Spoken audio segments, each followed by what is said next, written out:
సామాజిక న్యాయాన్ని champion. Congress party చారిత్రాత్మక నిర్ణయాలన్నీ దళితులకు బలైన అవకాశం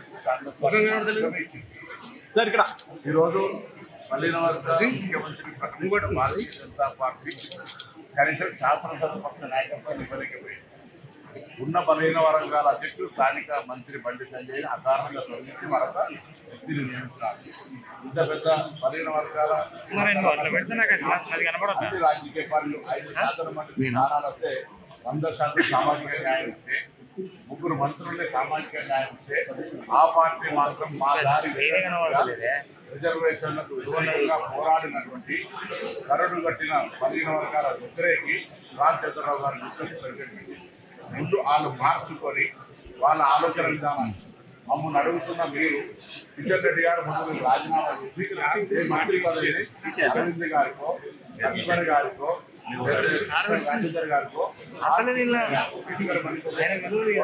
వాళ్ళకి ఇచ్చి అప్పుడు ప్రకటించడానికి అవకాశం ఆనాడు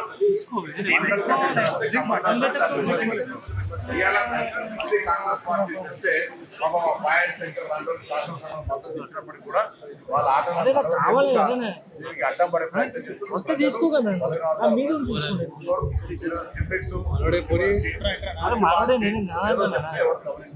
మేము అడుగుతున్నటువంటి దానికి జవాబు చెప్పాలి.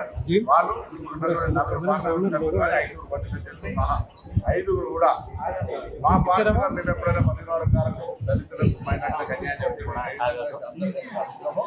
సరియైన దారిలో తీసుకుపోయే ప్రయత్నం చేస్తాము.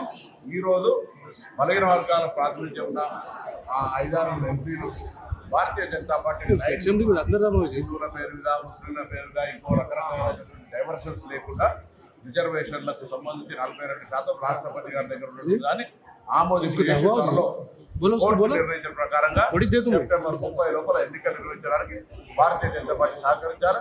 తప్పకుండా ఆ దిశలో ముందుకు పోవాలని